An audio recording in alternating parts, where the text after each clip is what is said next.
What is up, Imp Nice?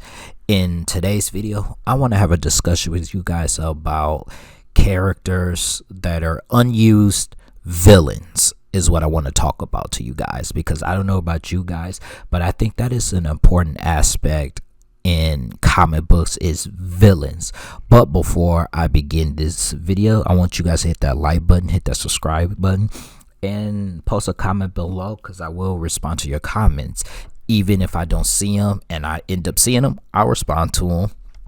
But I wanted to have this type of discussion with you guys about unused villains, because we have a bunch of people like on YouTube or whatever that's discuss about heroes not being used. For example, in the Marvel Cinematic Universe, there are some who believes that I forgot the character in Doctor Strange, Baron Mordo, where they changed Baron Mordo from being a white character to a black character, and they felt like that space could have been used for Brother Voodoo. What I would say is those same rules about unused characters in Marvel and DC applies to villains. There's a lot of minor villains that you can actually, if writers think about this, can raise the profile of the character. Black Panther 2 has been struggling to figure out what villain that they're going to have. It's been rumored it's going to be Namor. It's going to be rumors that is black. I'm sorry, not black, but it's rumored as Doctor Doom. But whatever the rumor is, what I would say is, why don't you take a minor bad guy like the Carnivore? You take the Carnivore and then you raise his profile in the movie. You make him a better character in the movie than what he was in a comic book. You have TV shows that use minor villains that nobody really would care about. You use those bad guys. Arrow has done it where they use a lot of minor villains. Every now and then they'll use a major villain like Deathstroke. But for the most part, they used a lot of minor villains or villains that are support villains who just pop in and pop out. So you know that these characters exist. You know that they are who they are. But in the grand scheme of things, they don't affect the comic books. Like, as a fandom, you wouldn't care about them. You'd be like, oh yeah, I know who this character is. But he's not popular, or she's not popular enough for you to get invested in a character. Let's take a Batman bad guy, the Mad Hatter. Most Batman fans, and maybe even some non-Batman fans, or even non-comic book fans, they may have heard of the Mad Hatter because he appeared in the cartoon a couple of times. Mad Hatter's always in the cartoons. Mad Hatter is normally in, for the most part, he's mostly in some of the video games. But he's not a character that, an average Batman fan cares about. If you had a choice between the Riddler and the Mad Hatter, you're going to choose the Riddler in a heartbeat. If you had a choice between the Penguin and the Mad Hatter, you're going to choose the Penguin, because Penguin's just more widely known. And I know Mad Hatter has some major story arcs that for some reason I'm drawing a blank on right now. But I know he's had some major story arcs. What I'm saying is, one of the things that they can do is take Mad Hatter out of Gotham City and then put him in, it depends on, I guess you could say, the comic book or the TV show. In the comic book, Black Lightning has two cities. It's Metropolis, the suicide slum part of Metropolis. Translation, the hood of Metropolis. Or Cleveland, Ohio. Or, if you go by a TV show, Freeland, Georgia. Even though I think Freeland should be in Ohio, but whatever. You take the Mad Hatter and you could put him in, we're going to say Freeland, where Black Lightning stays. And then you raise his profile and make him a much dangerous villain than he would in Gotham. Same thing with the ventriloquist. You guys don't, Batman fans know who he is, but he ain't some character that you would just get behind. You could take him out of Gotham, put him in Bloodhaven where Nightwing stays. Because Marvel and DC has a whole bunch of villains that are unused. And I know some of y'all are going to say, well, why don't you create new villains? The thing is, they do create new villains. They create new villains every day. But the funny thing is, these same new villains go to the more popular characters. When you have a new writer, for example, he may have an idea about a new villain.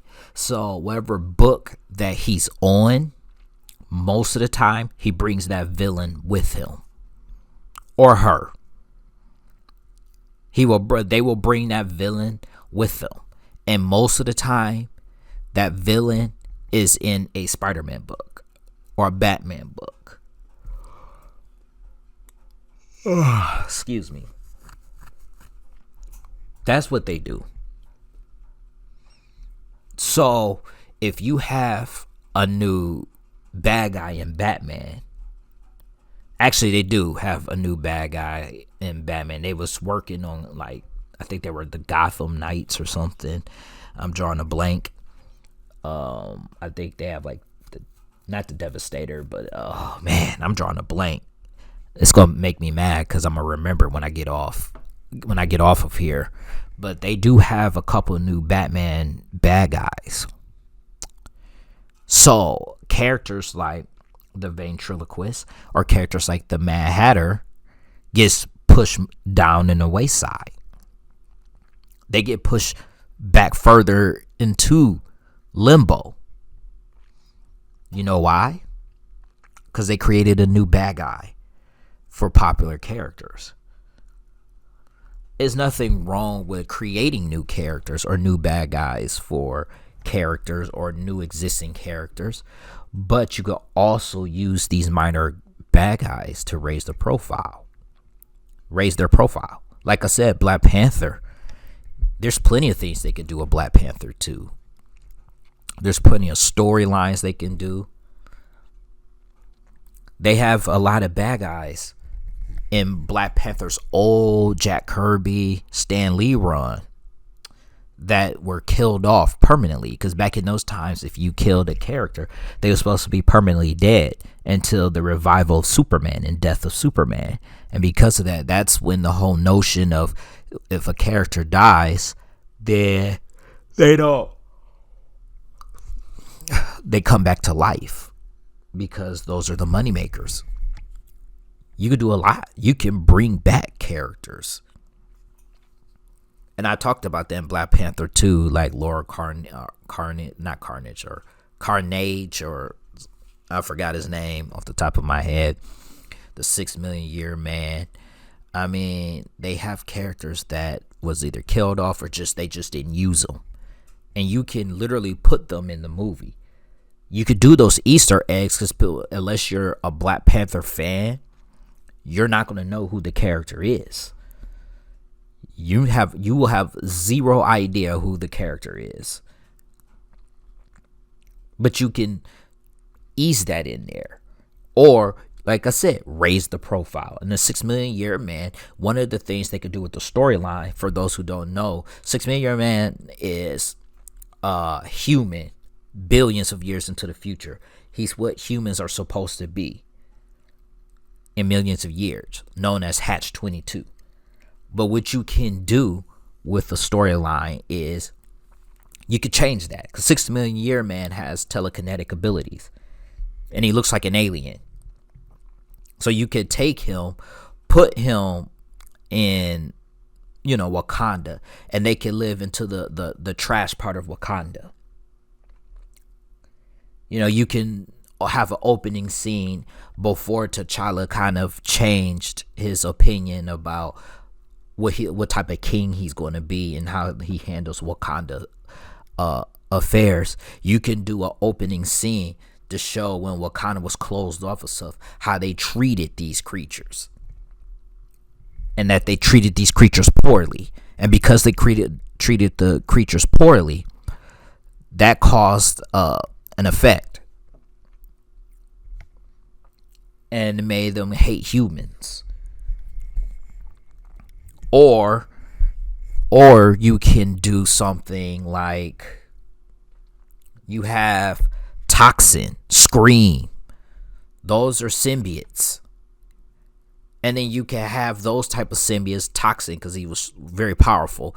You can have that symbiote fighting Wakanda.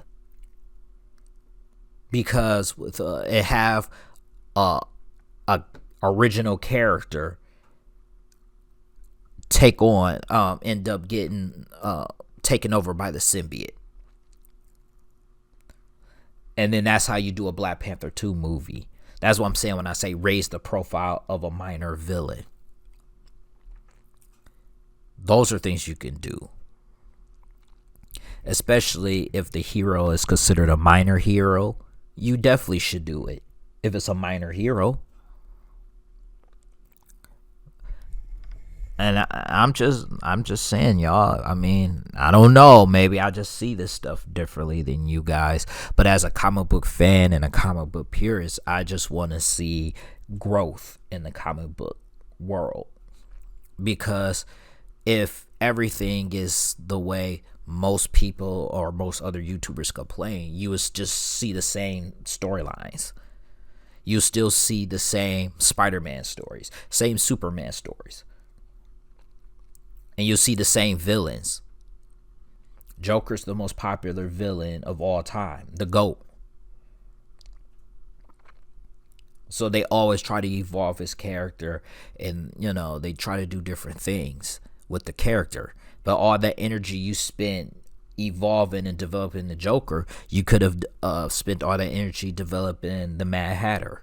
You could have spent all that energy on the ventriloquist. Make him a better character than what he is. That's all I'm saying. Well, guys, I'm gonna let you guys go. If you made it to the end of this video, thank you. I do appreciate those who listened to the end of this video. Oh man, I need to stop yawning. But just you guys hit that like button and hit that subscribe button if you agree, and you guys are always welcome to comment. You also follow me on Twitter. I kind of don't post on there as much. You can also follow me at Power Impact Comics on Instagram, and post a comment. We can have discussions. I am open to discussions. So peace out.